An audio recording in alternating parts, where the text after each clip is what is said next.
Yeah. Yeah, so for the first question, we realized that you all have a very strong presence overseas. So, but what do you all exactly do overseas? Like how deep is the company in the operations overseas? Okay.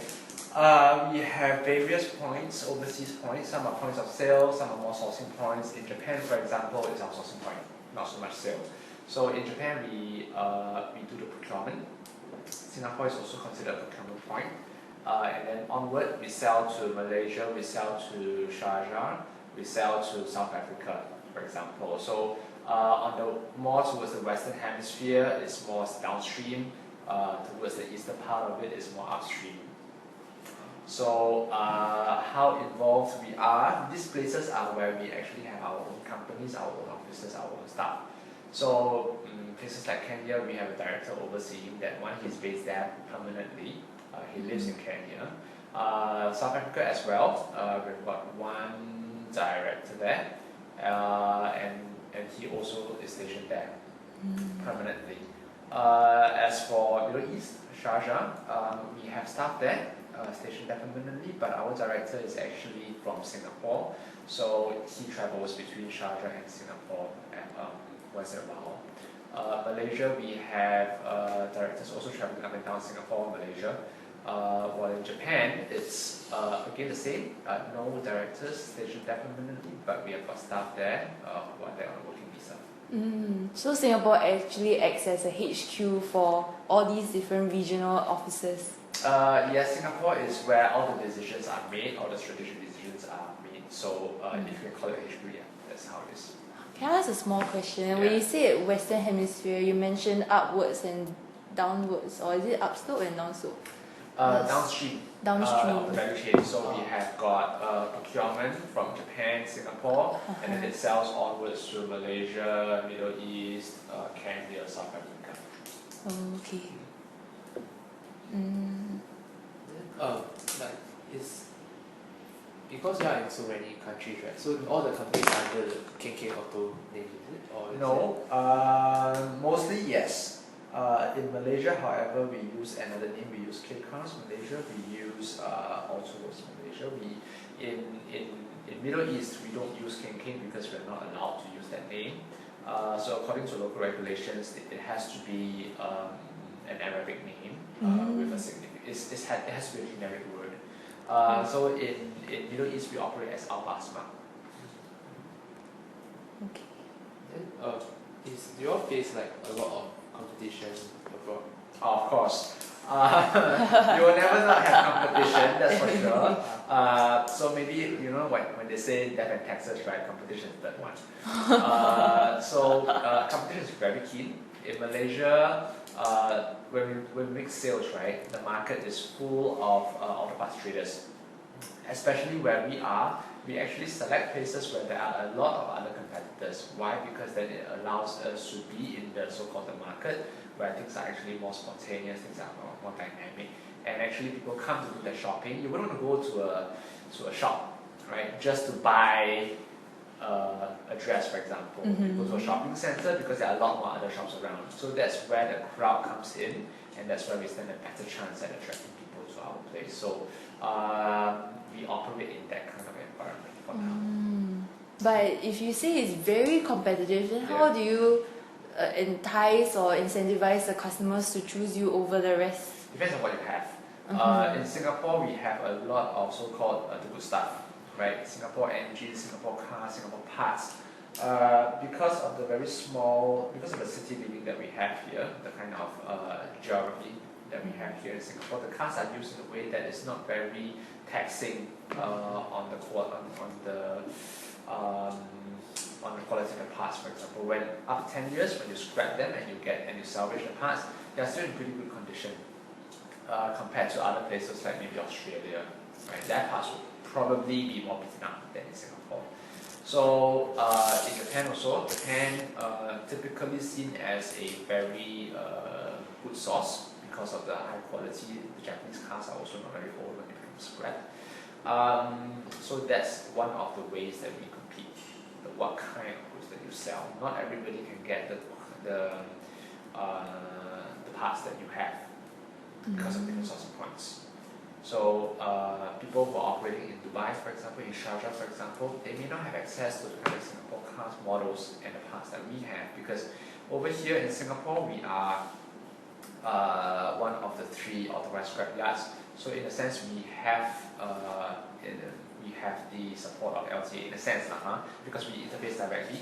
So we are listed on LTA's website as an authorized scrap yard. So people will have more confidence, they come to us.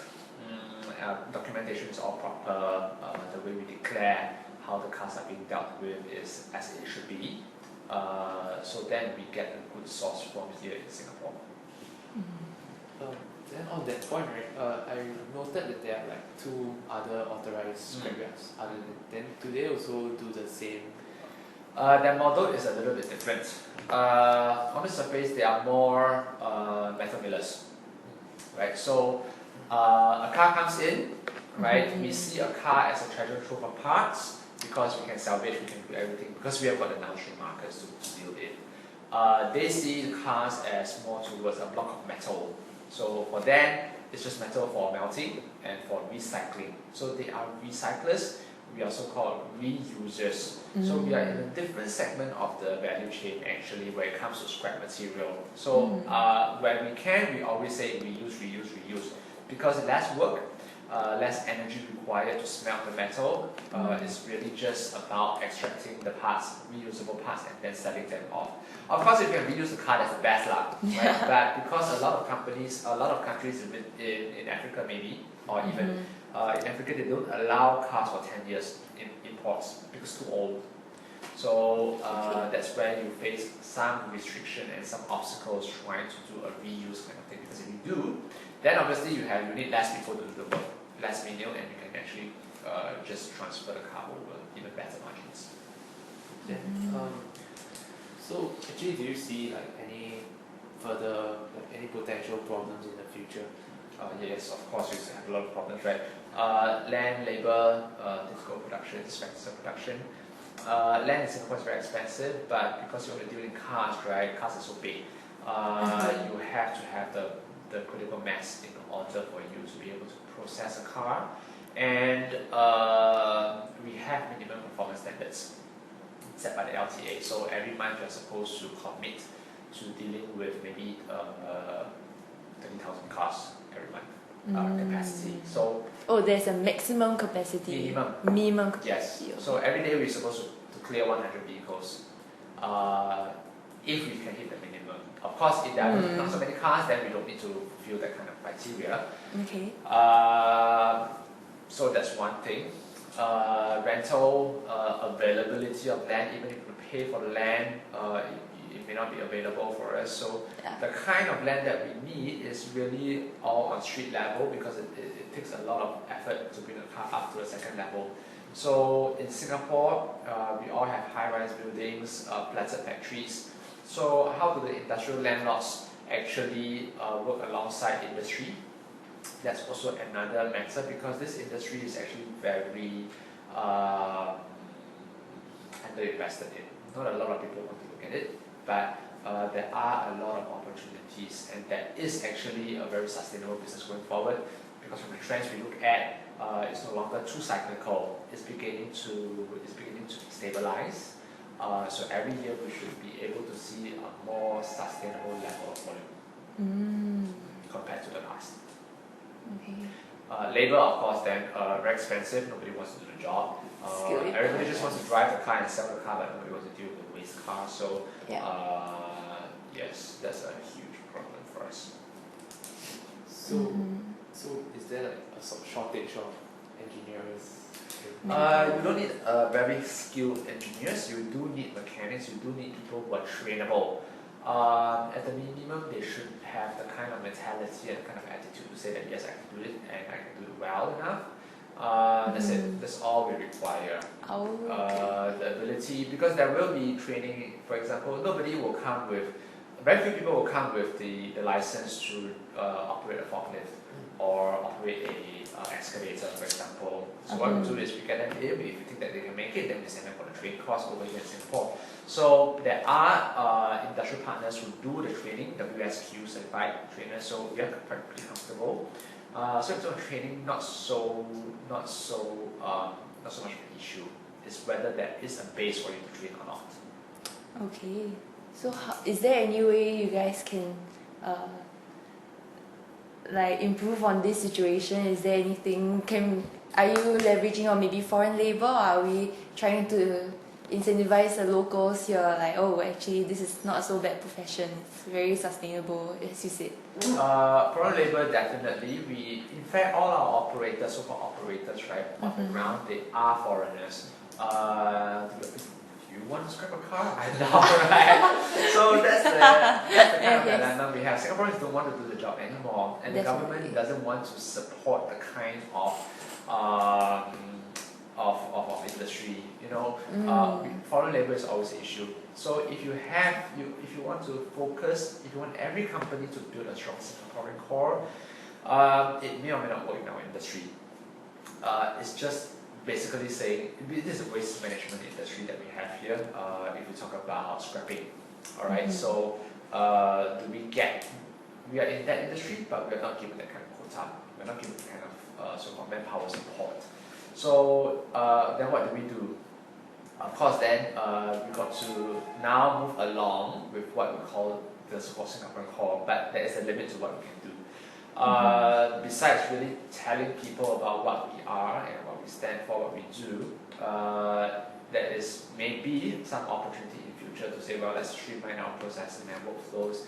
Let's see how we can reorganize ourselves to make it more efficient, so that we can cut down certain areas and then improve on certain other areas. So a lot of people now don't see King Auto as a very attractive employer, except for maybe those who are really trained in the past here. So they may know us, they may know in terms of what kind of inventory we have, so we can always fulfill their request. We need some workshops, right, on the parts. But the philosophical core of the business has never been really made known to people. And what do I mean by that? Now, if you look at what we are doing, right, we are all doing used. Okay, nothing is new. We have, our business units, right? Car scrapping, vehicle trading, vehicle workshops, and parts trading and auto repair. So, all in all, it really means that when people come to buy from us, they buy used, right? Two major things that they are actually buying. One is the economic sensibility of it, because it makes sense, right? Why wouldn't you buy a new one when you can get an old one or used one, which is much cheaper and still in good condition? The second thing they are buying into is really the environmental sensibility of it all, sensitivity rather. So if you buy a used part, okay, a part comes out, our metal millers, all right, you'll smelt everything. But there's a lot of value that's invested in crafting an engine part, for example. And all those will be gone once you put it into the fire, right? So instead of putting it into the fire, you use it. So it means that also you don't need to create another, you don't need to go to the metal mines, dig out the ore and do all of it and put the environment at risk, because mining is a very environmentally damaging activity, isn't it? So if you can prevent people from always going back to the mines and getting the ores cut out, then you have what you call maybe a reused part. That's fine, you pay a little bit less, and maybe you can convince yourself that, well, actually they do a good part because they're reusing. So that's us on the two main pillars of the philosophy that we operate on, but this has never been really understood by the public, and it's not easy. Today, I have the benefit of having your attention for 10 to 15 minutes, right? But the public wouldn't. You just swipe the Facebook, it's less than half a second. It's gone already, right? Especially when the screen's so small. So that's a challenge for us, and we're trying to really put out the message across to people that, hey, this company is doing what it can in this area. So perhaps then maybe the youngsters will say, well, I am not only working for salaries, I'm also working for a cause. And I'm also contributing to a better environment and a better world for my children later on in life. So we try to do that. Once in a while, we succeed in getting media exposure. Could it be in the press? Could it be on TV, on radio? But that doesn't come very often, and it takes a lot of effort. uh,